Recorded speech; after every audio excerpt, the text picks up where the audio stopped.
working against Jalen Ramsey. And they decided to travel Jalen. That first game in week 1, they had Bouye on DeAndre Hopkins a lot, and defensive coordinator Todd Wash feels more comfortable with Jalen Ramsey traveling today. Yates to throw from the pocket, and incomplete. He got knocked down. One way or another. Sideline throw in the coverage. Ramsey with a blanket on Hopkins.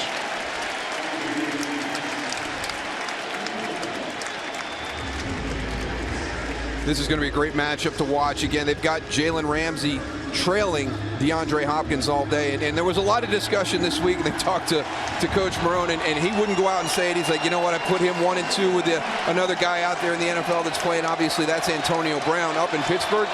You watch both of these guys. I think because DeAndre Hopkins has had so many different quarterbacks this year, I'm going to give the nod to him because he's fantastic on the sideline. You can throw him a quick screen. He can take it to the house. He's fantastic on a contested catch. I think he's playing the best right now in the... Yates, Hopkins, his hands all over that. That's his first catch of the game, and it should be enough. We'll see the spot, but with 2 Jags around him. And this is just great competition on the outside. It's good coverage by Jalen Ramsey, and it's a great catch by DeAndre Hopkins. And one thing that everybody talks about is his strength in his hands, the ability to possess the ball immediately when it arrives. There's no double catches. There's no 2 touches. Once it hits his hands, he establishes control immediately.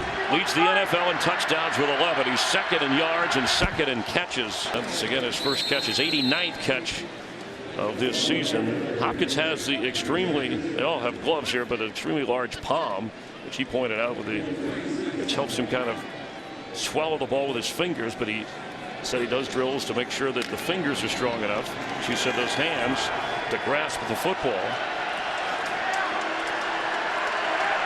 And Hopkins, Texans try to get on the board here in the first half. Low throw incomplete for Hopkins.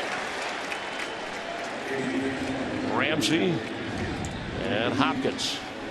This is going to be a fun one to watch over the next couple of years, and kind of a little slow start over that. That's rare. Everybody take a look at this. If it touches his hands, it's usually complete. So. And Ramsey said, you know, he always takes the top receiver. And he talks a lot. He says no elite corner plays without trash talking. That's part of his game, part of what he thinks the great ones do. But Blake Bortles said the offense clicked so well for Hopkins. And is that another takeaway? Barry Church has it. And Jacksonville with the interception. Here's a little bit of a change-up for you. You can't just go with Jalen Ramsey all the time. So now you got a little bit of coverage. You're going to put Bouye down here. Here's Barry Church walked up into the front. So he's going to drop out to play the deep half.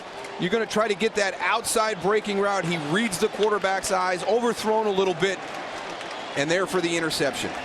And that's 31 takeaways, adding to their league lead, Darryl, and they're the only team in. Yates airing it out deep, open. He has to wait for the ball, but Hopkins hauls it in.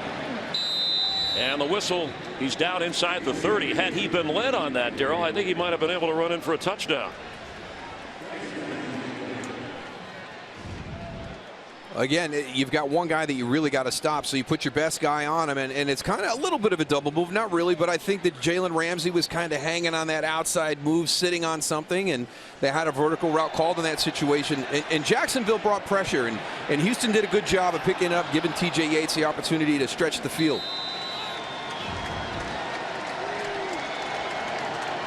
A gain of 40 down to the 30 of Jacksonville. Right away, tackled around the 25. Hopkins back-to-back catches, and there's Ramsey with him. If Jalen Ramsey could just have a little bit more confidence in his ability on the field, he might be able to raise his level of play. I don't think I've ever sat with somebody that he's got great answers, he's got great responses, and he is just dripping with confidence. When I asked him about what, since he talks trash, what's the best thing anybody said back to him, what was his response? They couldn't talk because they didn't have any good stats. They can't say anything. A lot of confidence. That was a good idea to have him and Bouye sit down together to talk with us.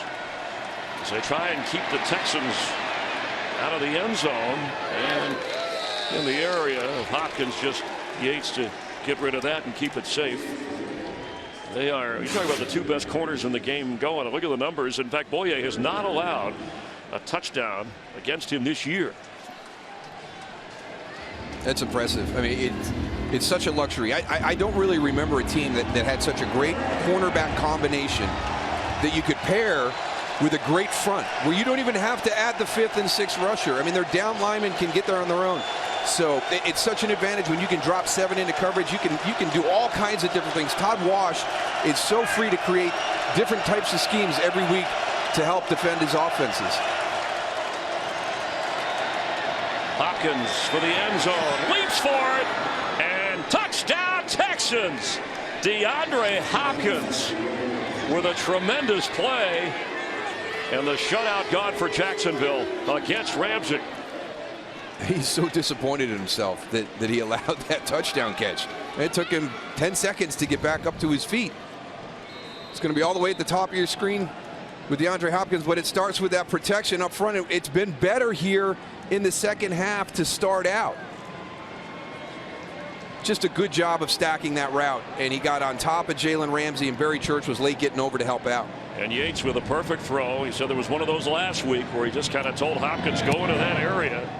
I'll trust you and I'll get it there. After a slow start, Yates gets it to Hopkins. Texans get a touchdown. Jacksonville still in control of things.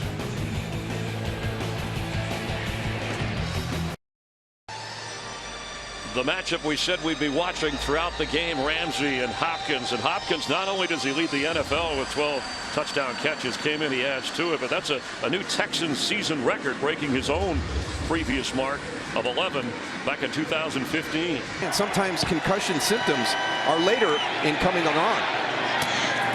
What a catch by DeAndre Hopkins. There's a flag down. I think he wants interference to go with it against Ramsey.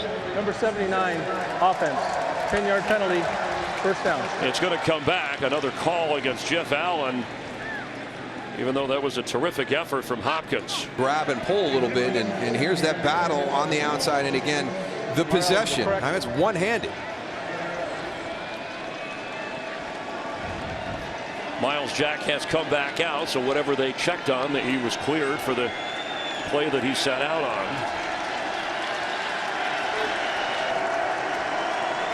After the penalty now, 1st and 20. Ball gets away in his own end zone. Yates heaves it out of bounds. Hopkins had a step on the sideline, but Yates just running for safety back there. This is nice composure by TJ Yates. You get the bad snap through the hands. Now get back there, pick it up, maintain your composure. Yeah, just get it out of. On 2nd and 20. Pressure coming. He's hit. Ball's floated, and almost, if it had hung in the air. Wilson in Seattle. Yates for Hopkins, who can't reach that one. And it'll be 4th down. Ramsey slow to get up.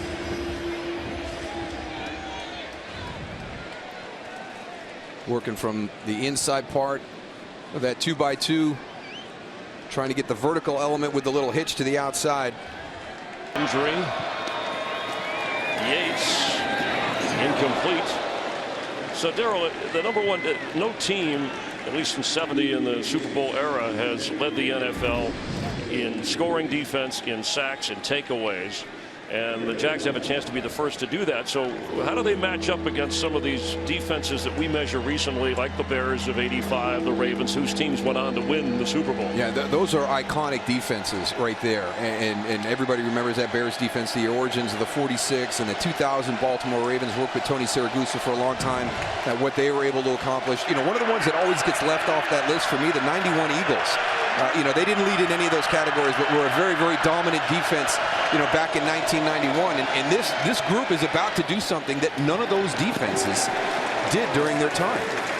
And the takeaways in that department, as that's incomplete, so they force a 3 and out. And ultimately, keeping notes here, I mean, I guess you're measured, you win the Super Bowl, right? There have been great defenses where they're Texans will slip to 4 and 10.